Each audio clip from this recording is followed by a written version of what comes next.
जय श्री राम। हर हर महादेव। नमस्कार, आपका स्वागत है आपके अपने चैनल में। दोस्तों, वीडियो शुरू करने से पहले आपसे अनुरोध है कि चैनल को सब्सक्राइब कर ले और नोटिफिकेशन की घंटी को दबा ले, ताकि जब भी हम कोई जानकारी भरी वीडियो डाले तो आपको उसकी जानकारी मिल सके। दोस्तों, इस धरती पर जो भी जन्मा है उसका नाश होना तो तय है।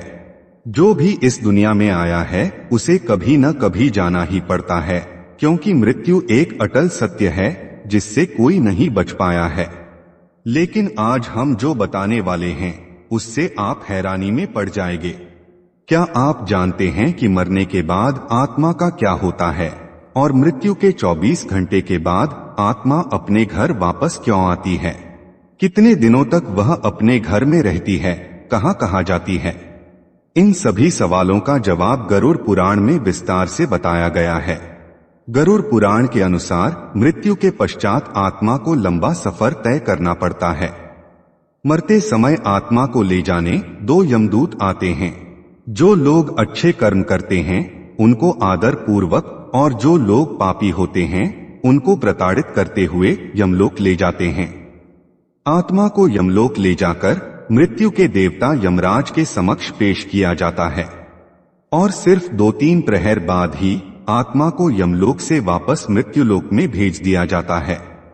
क्या आपको पता है कि आखिर आत्मा यमलोक पहुंचकर वापस क्यों आती है? आइए जानते हैं इस वीडियो में। गरुड़ पुराण में बताया गया है कि जब किसी की मृत्यु हो जाती है तो यमदूत उसकी आत्मा को अपने साथ यमलोक ले जाते हैं।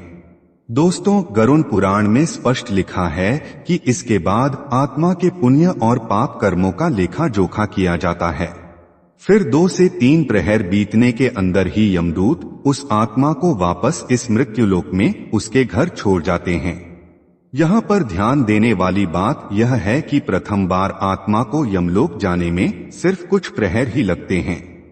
एक दिन में 8 प्रहर होते हैं। इस हिसाब से 3 घंटे का एक प्रहर होता है।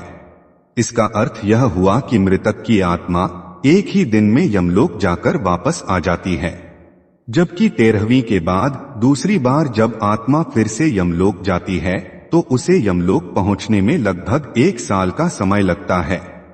दोस्तों, जब आत्मा को यमदूत 24 घंटे के अंदर ही उसके घर में छोड़कर चले जाते हैं, तब मृतक की आत्मा अपने परिजनों के बीच ही भटकती रहती है।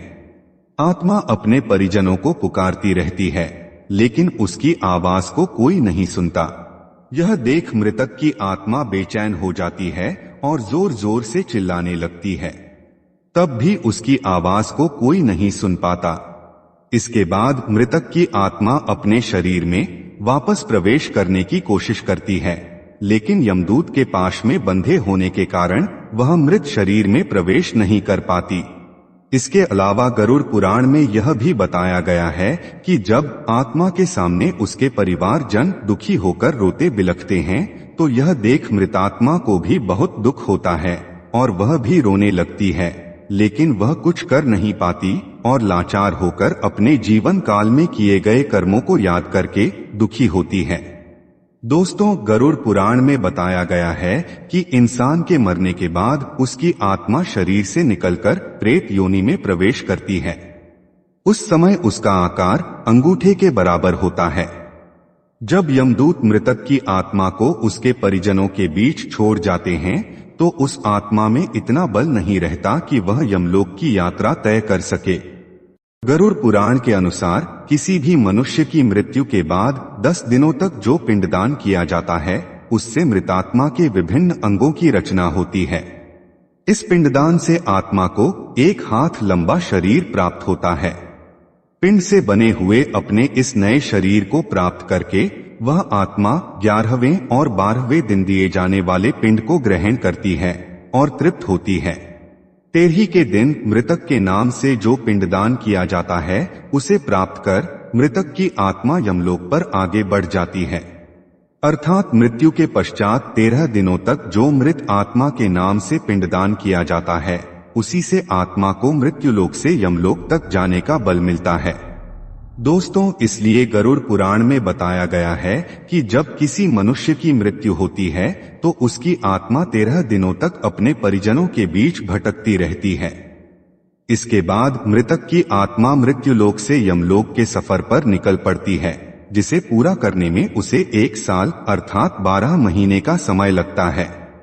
मरने वाले की आत्मा के निमित्त जो भी पिंडदान किए जाते हैं, वही खाकर मृतक की आत्मा पूरे 1 वर्ष तक यमलोक के मार्ग पर बढ़ती रहती है। दोस्तों, अब आपके मन में सवाल उठ रहा होगा कि अगर किसी मृतात्मा के निमित्त पिंडदान नहीं किया गया तो क्या होगा? इसका उत्तर भी गरुड़ पुराण में विस्तार से बताया गया है, जिसके अनुसार जिस मृतक आत्मा के नाम से पिंडदान नहीं किया जाता है, उस व्यक्ति की आत्मा को प्रेत योनि में ही अनंत काल तक विचरण करना पड़ता है और उसका उद्धार नहीं हो पाता। ऐसी आत्माएं अतृप्त होकर यहाँ वहाँ भटकती रहती हैं और अनंत कष्ट पाती हैं। इसलिए हिंदू धर्म में हर मृतक आत्मा के निमित्त 13 दिनों तक पिंडदान किया जाना आवश्यक बताया गया है।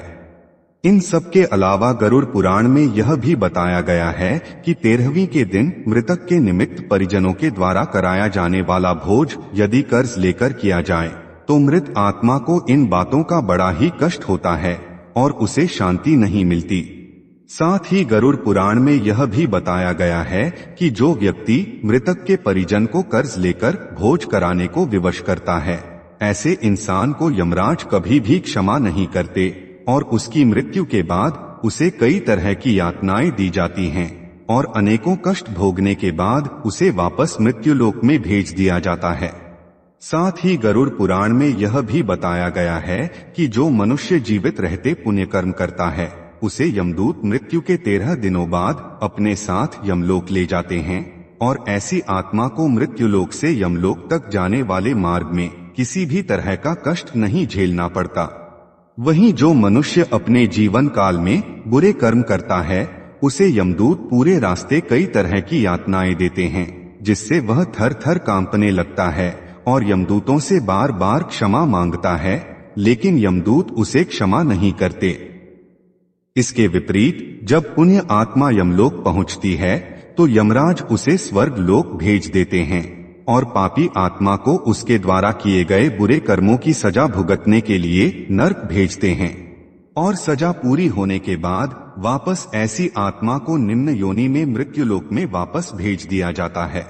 दोस्तों, उम्मीद करता हूं कि आपको समझ में आ गया होगा कि आखिर मृत्यु के 24 घंटे बाद आत्मा अपने घर वापस क्यों आती है। अगर ये बातें आपको समझ आई हो तो वीडियो को ज्यादा से ज्यादा लाइक और शेयर करें। अगर आपको ये जानकारी पसंद आई तो वीडियो को लाइक जरूर करें। साथ ही कमेंट में जय श्री राम हर हर महादेव लिखना ना भूलें। ऐसी महत्वपूर्ण जानकारी वाले वीडियो देखने के लिए चैनल को सब्सक्राइब करें। धन्यवाद।